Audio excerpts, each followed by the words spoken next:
Yung 17 months na sinasabi nila, ito lamang po yung, requested trial dates, both ng public at saka ng private. But it does not follow na iko-consume mo o ubusin mo lahat yon. In fact, pati sa mga testigo, nilagay po namin siyempre lahat diyan, yung mga sa tingin namin na testigo na kakailanganin namin. O like for example po, dito po sa ating, Article 4, nakalagay po sa aming pre-trial brief yung, yung sheriff, si Attorney Zulaika, at kung sino-sino pa. Pero nakita nyo ngayon, ang isasalang lang, 3. Pagkatapos ni Attorney Matibag, tapos na. Bakit? Kasi based sa amin na observation at base sa aming pag-aaral, na-meet na namin yung ine-expect namin na palabasin na ebidensya dito po sa Article 4. So, ganun din ang mangyayari sa mga susunod na mga article. Kung sa palagay namin, matibay na ang aming ebidensya. So, hindi na po darating sa punto na sasayangin pa po namin ang oras ng korte. At may mga pagkakataon din po na may mga testigo po kami na sa isang araw baka 2 po ang maisalang po namin. So pagka gano'n po mangyayari, mas liliit pa po.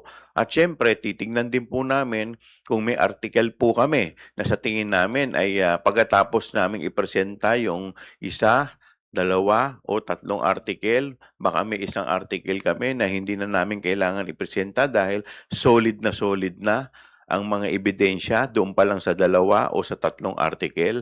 So po pwedeng hindi na rin po kami, pwedeng i-waive na namin yung isang article. So pag gano'n po nangyari, iiksi na naman po ang trial date. So at bukod pa po sa kaninang binabanggit ni Attorney Kapunan, baka mamaya yung depensa hindi na presenta. So pag hindi na sila nagpresenta, so malilesen na rin yung mga trial date. So lahat po 'yan pupuwede pong mangyari. Yun ang baka September, October tapos na po tayo. Dapat makita ng taong bayan at the end of the presentation of the 4 articles at the end of the presentation of the defense, meron ba nga ba silang ebidensya?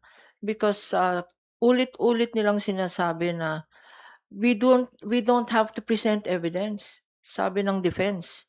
It is the presumption of innocence daw na pagkatapos ng mga articles na to ng prosecution, baka nga hindi na sila mag-present no in their judgment. Because panayang ulit-ulit nila na we don't have to present evidence. So maganda na nakikita ng taong bayan yung lakas ng 4 articles at yung lakas ng each article of impeachment. Pagkatapos nun, defense naman, o wag na nating unahin yung strategy.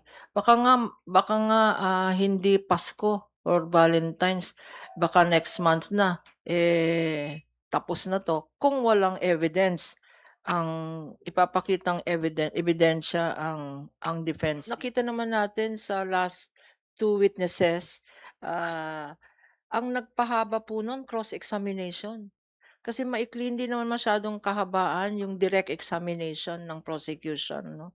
Ang nagpahaba po dun yung cross-examination na hanggang sa typo errors, binilang ata lahat ng well, we commend the defense for being so diligent, pero anong kinalaman naman ng typo errors diyan? What I'm saying is, it is not the prosecution that has full control. It will also depend on the cross-examination questions of the defense and the clarificatory questions of the senator judges.